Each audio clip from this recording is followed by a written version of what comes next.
Olá a todos, sejam bem-vindos ao canal. Primeiramente, um agradecimento aos inscritos que estão mandando e-mail, um abraço, tamo junto. E aproveitem também para se inscrever no canal para receber mais vídeos de análise de empresas. Bom, me apresentando, eu sou analista de investimentos há 10 anos, cobrindo o setor de utilidade pública em algumas gestoras de investimento. E eu faço análise de algumas empresas que eu gosto aqui no canal e também de alguns fundos de investimento. Nesse vídeo aqui, eu vou analisar os resultados da Neoenergia do terceiro trimestre de 2024 e comentar um pouco sobre a história da empresa. Bom, antes de eu partir para o tema do vídeo, só vou recomendar novamente a minha planilha de Valuation, vou deixar na descrição o link para quem tiver interesse. Para quem já trabalha no mercado financeiro ou está começando a fazer análise de empresas por conta própria, eu criei uma planilha bem educativa de Valuation, do zero ao avançado. Ela está automatizada, então você vai poder já estimar o valor justo de uma empresa e também entender bastante os conceitos financeiros que estão ali por trás, tá? Então recomendo bastante aí, quem tiver interesse, vou deixar o link na descrição, um valor bem acessível e parcelado em várias vezes. Bom, a Neoenergia é uma empresa de utilidade pública, né, as chamadas utilities, que muita gente gosta, muito investidor gosta pelos recorrentes pagamentos de dividendos, né? Bom, a Neoenergia ela faz parte do setor energético brasileiro, principalmente na área de distribuição de energia. Ela tem um pouco também de transmissão e geração, como a gente vai ver mais adiante. Bom, contando um pouco da história da Neoenergia, é importante saber de onde começou a empresa, né? E quem são os principais acionistas, isso é bastante importante, porque tem um ponto de governança corporativa aqui que pode afetar um pouco o valuation da empresa. Bom, como a gente pode ver aqui na composição acionária da Neoenergia, aqui no site de RI da empresa, a empresa é controlada pelo grupo espanhol Iberdrola, que detém 53% do capital total. E o segundo acionista mais relevante é a Previ, que é um fundo de pensão dos funcionários do Banco do Brasil, que tende a ser um acionista que se mete menos na empresa e vai ficar de longo prazo, né? Não vejo um problema aqui na Previ. O free float acaba sendo de 16%, né? Não é o ideal, mas é aceitável para dar a liquidez necessária para o investidor e para alguns fundos menores, tá? Bom, o ponto importante aqui é a relação da Iberdrola na governança, tá bom, pessoal? O controlador Iberdrola, um grupo espanhol, já gerou algumas desconfianças no mercado por conta de uma aplicação de royalties em rendimentos que a Neoenergia deveria pagar pelo uso da marca aos espanhóis. Isso acaba penalizando os outros acionistas que não tem nada a ver com isso, né, e acabam não recebendo também esse pagamento extra. A empresa hoje tem um desconto em relação ao valor patrimonial, que pode ser explicado em partes pela governança da empresa, que não é de um nível top. Não é uma governança ruim, mas não é daquelas tops que a gente vê no mercado, tá bom? Mais pra frente a gente vai analisar um pouco isso em números para entender essa parte do valor patrimonial. Bom, falando um pouco da história da empresa, a gente pode ver que a empresa começou lá em 1997, com a privatização da Coelba, que era a distribuidora do estado da Bahia, né, e da Cosern, que era a distribuidora do estado do Rio Grande do Norte. O objetivo era aplicar uma gestão privada eficiente nessas empresas, como elas antes eram estatais e deficitárias, né? Então a ideia era aplicar ali a gestão privada de uma empresa que já tinha um know-how para fazer esse ativo ser lucrativo. É um caso parecido e comparável com o da Equatorial, uma empresa de energia também que muitos analistas fundamentalistas gostam bastante. Bom, a empresa foi adquirindo outras distribuidoras ao longo dos anos e hoje ela conta com outras 3 distribuidoras que a gente pode ver aqui num pedaço da apresentação dos resultados da empresa. Temos aqui essas 5 distribuidoras como as principais. Tem a Neoenergia Coelba, a Neoenergia Pernambuco, a Neoenergia Cosern, a Neoenergia Electro e a Neoenergia Brasília. A empresa foi adquirindo essas outras distribuidoras ao longo dos anos, né? E hoje conta com presença em 18 estados e levando energia a mais ou menos 37 milhões de pessoas. Isso mais para a gente ter uma relevância do tamanho da energia na economia brasileira. Falando um pouco sobre o histórico de resultados da energia, a gente pode vir aqui no Fundamentos e olhar o histórico dos indicadores financeiros da empresa. A gente pode ver aqui que a empresa fez o IPO em 2019 e até aqui os resultados seriam só das distribuidoras que eles já tinham, né? E daqui em diante, né, com a grana do IPO, onde eles usaram para investir também em projetos de transmissão. A gente pode ver que a receita aumentou bastante aqui nos últimos anos, com os novos projetos e novos ativos comprados. Mas o mais interessante é a gente ver aqui que margens começaram a melhorar bastante também, né, nos últimos anos, logo após o IPO, que é onde a gente tem mais informação, né, e EBIT também melhorando bastante. O ponto aqui é o resultado financeiro, né, que pega um pouco na empresa. Como eu vou mostrar mais adiante, a empresa é um pouco alavancada, que é um dos riscos. Então a empresa pegou bastante dívida, mesmo depois de tendo aberto capital, né, porque a empresa começou a tocar mais projetos para frente, né? Começou a entrar em distribuição, geração. Hoje a empresa ainda é 80% da receita vem de distribuidoras, né? Mais um 20% aí já vem de projetos de transmissão, geração e comercialização. Tá? Então a empresa está totalmente investida em novos projetos, esperando resultados nos próximos trimestres. É de se esperar que a partir de 2025 essa relação dívida líquida e EBITDA comece a melhorar. Mas eu vou mostrar um pouco mais a parte da alavancagem aqui logo à frente. A gente pode ver aqui que lucro líquido, né, também depois da abertura do IPO, melhorou bastante. Ela paga dividendos, como o pessoal gosta aí do setor de utilidade pública, mas não é dessas empresas que mais pagam dividendos, né? Não é dessas, uma Taesa da vida, né, que só tem transmissão e já todo o CAPEX instalado, né?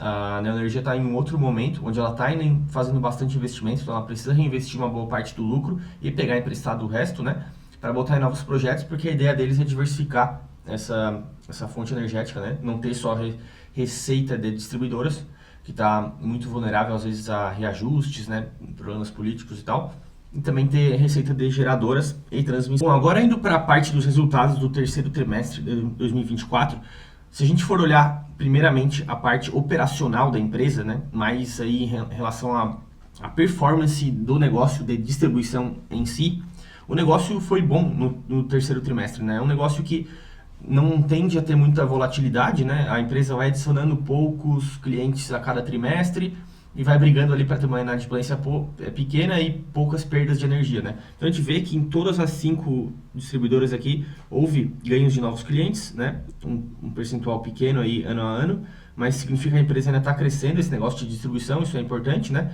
E é um negócio que tende a ser um gerador de caixa aí, é uma vaca leiteira, né? Tranquila. Na parte de perdas, ela também está controlada, né? Abaixo do limite regulatório aqui na maioria delas, só a Neoenergia Pernambuco que está um pouco fora, mas essa parte operacional foi boa, não teve problemas aqui. A gente vê também inadimplência controlada, em algumas das distribuidoras até caindo aqui, então essa parte foi tranquilo, né? O resultado da energia. Mas agora se a gente for para a parte financeira, aí é que muita gente no mercado não gostou tanto, né?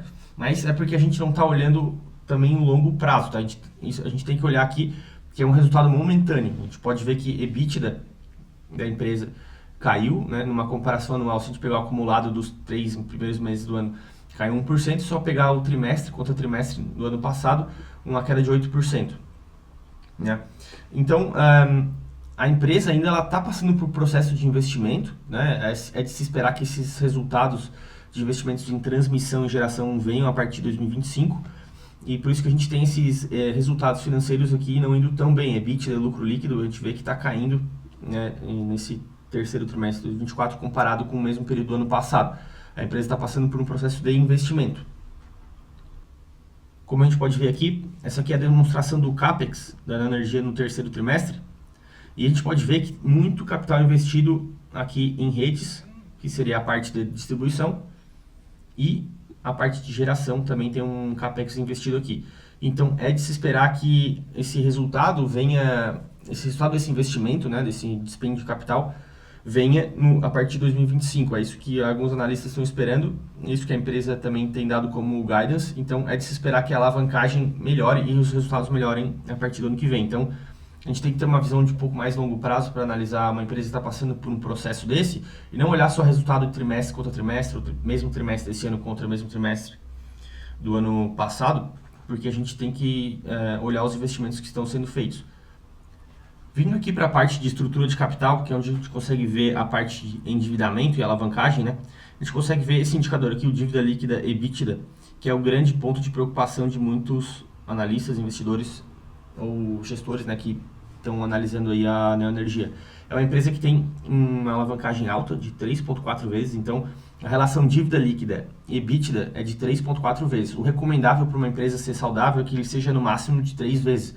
Então é uma empresa assim que dá para dizer que ela é um pouco alavancada, porque ela está no momento de muito investimento, como eu falei, muito investimento em novas redes, em projetos de transmissão e de geração de energia. Então é uma empresa que está passando por um processo de investimento que pode gerar muito valor para o acionista se isso aqui for bem executado no futuro. Então ela tem um potencial grande, dá para dizer assim, de valorização, mas tudo tem risco, né? Também tem um risco disso se converter em um mau investimento e o custo da dívida começar a apertar e a empresa começar a performar mal no mercado, né? Existe esse risco. Porém, a gente pode ver que é uma relação de endividamento um pouco tranquila, né? O prazo da dívida é de 5,6 anos, então boa parte do dispêndio de juros e amortização está lá para frente, 2029 em diante, né? Então ela tem alguns anos aí ainda para gerar caixa e pagar isso. E o custo médio da dívida é de 10,6% ao ano. É um custo baixo, né? Abaixo até do que está a Selic hoje. E o retorno sobre o capital investido na empresa é acima de 10%. Então, o retorno sobre os reinvestimentos no negócio de distribuição, o retorno nos negócios de transmissão e geração tendem a ter um retorno sobre o capital investido acima de 10%. Então, remunerando, gerando valor para o investimento. Então, não tem problema tu pegar uma dívida 10%, sendo que o capital investido vai ser acima disso, né? Vai ser talvez 12, 13, 14, 15% ao ano. Abrindo aqui o Status Invest, onde a gente consegue olhar os múltiplos da empresa e vários indicadores financeiros, o que mais me chama a atenção é esse preço-valor patrimonial aqui, extremamente baixo para uma empresa de utilities, né? De 0,74 vezes. Esse indicador é bastante baixo pelo esse histórico da governança da empresa, né? De ter um acionista controlador que já teve algumas práticas não recomendadas assim de governança corporativa, né? Afetando um pouco o minoritário. E também a empresa está muito associada, muito dependente ainda do setor de distribuição, né? Que tem alguns problemas regulatórios, problemas de reajuste e o histórico de ser estatal lá atrás, né? Então eu acho que tem um pouco a ver com isso, mas a gente pode ver o histórico, né? O histórico do PVPA, que é bastante interessante no Status Invest, que ele está aí bem próximo do mínimo histórico, né? Já foi ali próximo de 1, então dá para a gente ver que tem um desconto que aumentou aí nos últimos anos. Então parece ser uma empresa bastante descontada, que está em um momento de investimento, e se esses investimentos forem bem executados, pode destravar bastante valor na empresa e a receita e o EBITDA crescer bastante. Mas tudo tem risco, tudo envolve risco, isso aqui não é uma recomendação de investimento, é um caso bastante interessante para a gente analisar. Tem um caso parecido que é o da Equatorial, que cresceu bastante nessa estratégia de comprar essas distribuidoras, empresas que antes eram estatais e colocando ali uma gestão e um know-how, né?